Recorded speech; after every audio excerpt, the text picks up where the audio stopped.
the reason I want to talk about IQ, really, because really that's what I'm talking about, is because the best measure of the intellect aspect isn't a Big Five personality questionnaire, it's actually an IQ test. And so, very, very important to understand IQ, and there's a bunch of reasons for this. And the first reason is that IQ is more powerfully predictive of long-term life success than any other phenomena that can be measured among human beings. And not only that, the statistics that were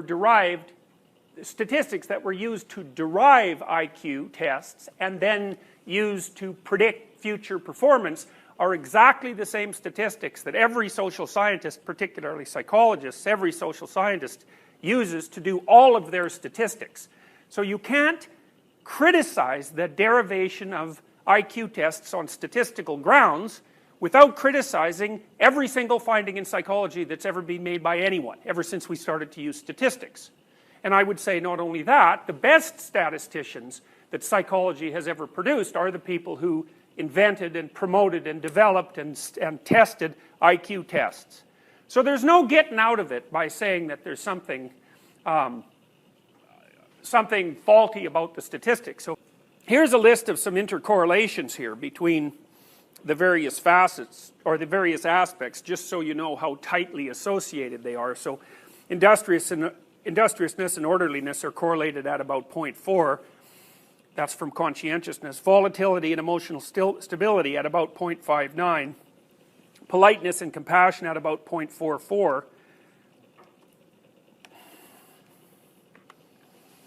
Assertiveness and enthusiasm at about 0.47. And openness and intelligence about 0.35. So openness and intelligence seem to be somewhat maximally differentiated as far as aspects go. So the average correlation between the big five is R equals 0.22, and the correlation between the big two is R equals 0.24.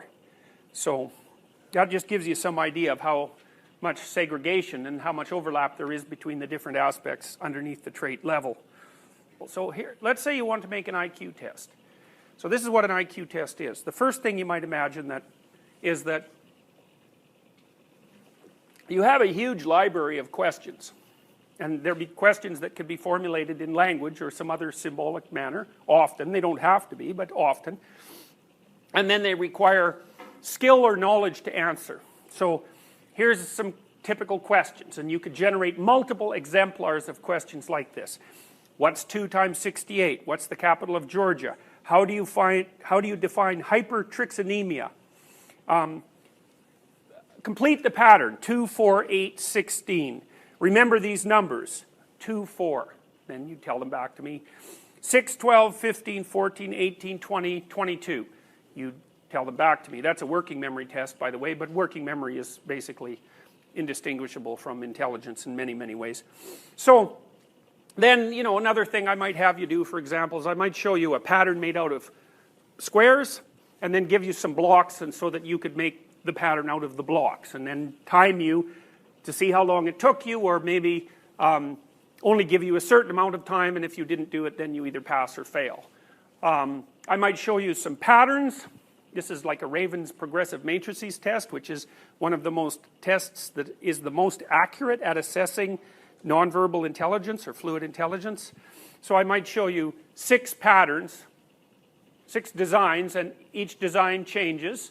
8 designs. Imagine a 3 by 3 array. 3 here, 3 here, 2 here, and a question mark. And then over here I'd show you a bunch of options of patterns, and one of the patterns would complete the sequence. And usually you could calculate the sequence going down or across and diagonally as well. And that looks somewhat like a working memory test in that usually the Raven's progressive matrices patterns involve a couple of different variables, like it might be color and shape or something like that. And so in order to complete the test, you have to figure out how the color is transforming and figure out how the shape is transforming. Or maybe in a more complex Raven's matrices question, it would be color, shape, and position on the page or something like that. So you're increasing the number of dimensions that have to be attended to simultaneously in order to solve the problem. So one of the things that's quite interesting about the IQ test, it really doesn't matter what the questions are.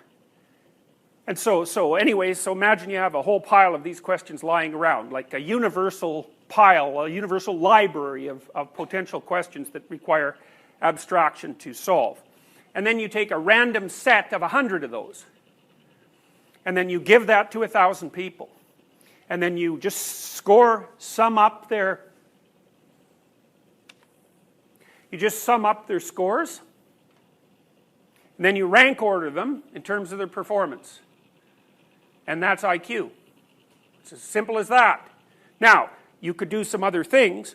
You could correct it for the age of the participant. Now, sometimes that's useful and sometimes it's not.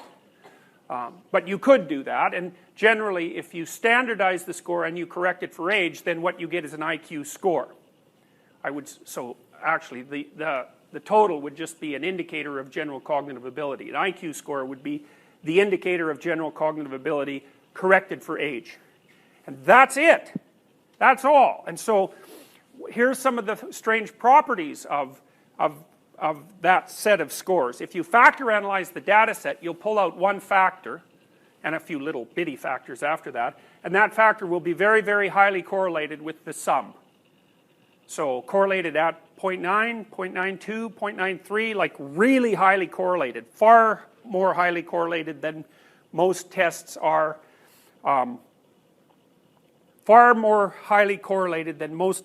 reliable.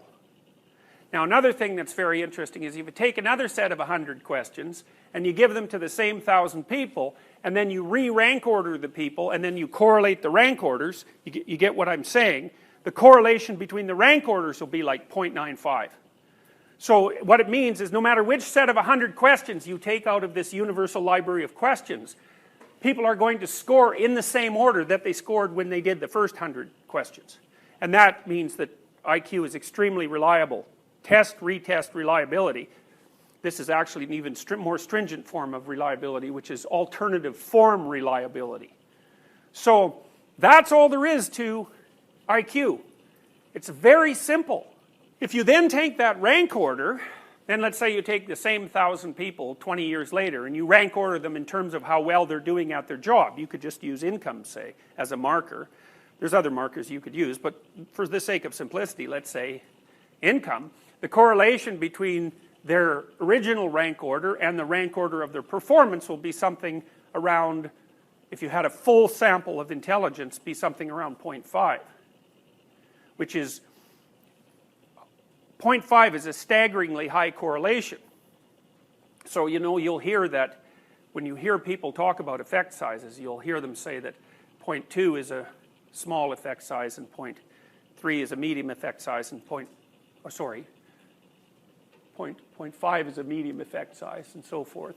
What you find out if you look at the literature empirically is that effect sizes of 0.5, correlations of 0.5, are vanishingly rare in the social sciences. If you ever do a study with a reasonable number of people with a novel measure and you're predicting something with it, if you get a correlation of 0.5, boy, you're jumping around the room because that's only going to happen like once in your life. Unless you're measuring something that someone has already measured and you just don't know it. And so it's reasonable to point out that the correlation between IQ, say, and academic performance, or the correlation between IQ and long-term career success, the size of that correlation is bigger than the correlation between virtually two of virtually any other things that social scientists have ever discovered.